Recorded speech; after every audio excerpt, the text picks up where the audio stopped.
La banane plantain, l'un des aliments les plus consommés en Côte d'Ivoire. Et à Banabo, village situé à 10 km de Bongwanou, ce féculent est célébré chaque année. Une occasion pour les fils et filles de cette localité de se retrouver pour communier. Dénommé le Bana Fetoua, ce festival de la banane qui a sa 9e édition vise à promouvoir les produits dérivés de la banane. Tout sur le bananier s'utilise. Quand vous prenez le tronc, par exemple, du bananier, vous pouvez en faire des sacs, vous pouvez en faire des nattes. Quand vous prenez les fruits, vous pouvez faire des transformations, obtenir de la liqueur, obtenir des semoules.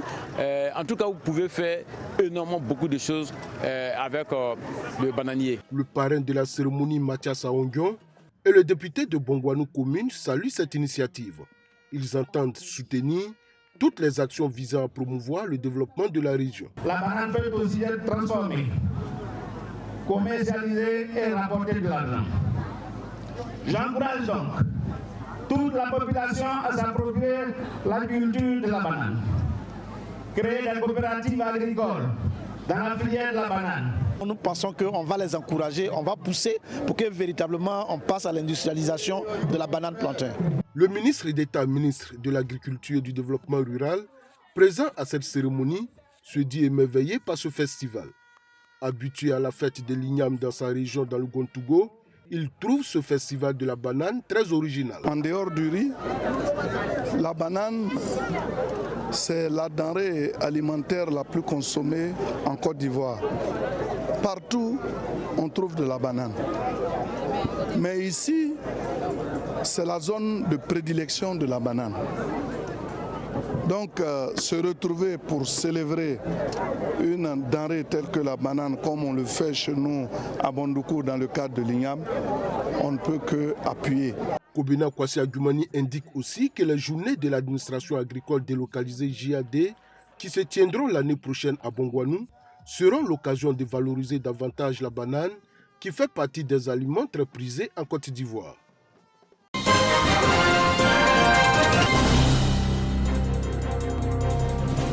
Direction des services financiers du ministère d'État, ministère de la Défense qui ont reçu des prix des mains de leur hiérarchie. Au titre des distinctions, les prix des meilleurs agents de la sous-direction du budget et de la comptabilité, des prestations de services et de vivres, et le prix du meilleur agent des finances 2021 attribué respectivement à Jean-Marc Akri, Michel Kwadioun-Guessan et Jean-Michel Zirimba. Grande est ma joie présentement. Je suis satisfait, je bénis Dieu. Voilà, je pense que ça va changer beaucoup de choses dans ma carrière. Ce que je peux conseiller à mes collaborateurs, c'est de travailler. C'est un grand honneur et un sens de responsabilité que je reçois ce prix. Je remercie ma hiérarchie et je remercie le directeur de la finance d'avoir pensé à cette cérémonie.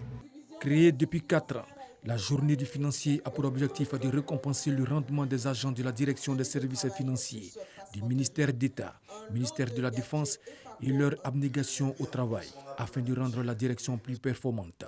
Nous encourageons fermement cette initiative et nous demandons à nos agents de se mettre résolument au travail parce qu'il n'y a que le travail qui paye.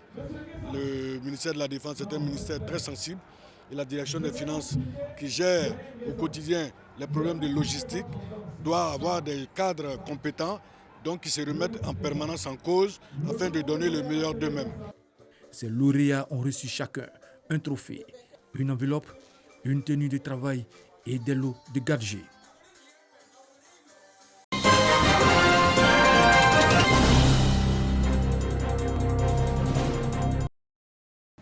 Certains vont jusqu'à dire que l'école a perdu tout son sens depuis les années 90, lorsque certains syndicats sont nés au niveau de l'école. D'autres accusent les enseignants de ne pas être de qualité. Proposer des solutions consensuelles aux problèmes qui minent l'école ivoirienne. À l'instar des autres régions, la Bagoué, le Poro et le Tchologo ont entamé les consultations à Korogo. Dernière phase d'harmonisation des résultats des réflexions avant le grand rendez-vous national de la politique éducative à la qualité des enseignements en passant par le cadre réglementaire. Plusieurs thématiques ont été abordées par les participants. Objectif, disposer des données régionales fiables sur le système éducatif dans ces régions. Nous allons sortir un document qui va décrire l'état de l'école dans notre district, les difficultés rencontrées, les avancées également, mais également aussi nous allons proposer des solutions et faire des recommandations à l'État. On a des enseignants, mais ils sont autour d'Abidjan. Il faut répartir en tenant compte de toutes les réalités. C'est tout. Nous souhaitons que ces états généraux, les résultats ne soient pas mis également dans des tiroirs. Les États généraux de l'éducation nationale et de l'alphabétisation, lancés en juillet 2021 à Abidjan, ont pour but de poser le diagnostic et trouver des solutions durables aux maux qui minent l'école ivoirienne en vue d'une formation de qualité en Côte d'Ivoire.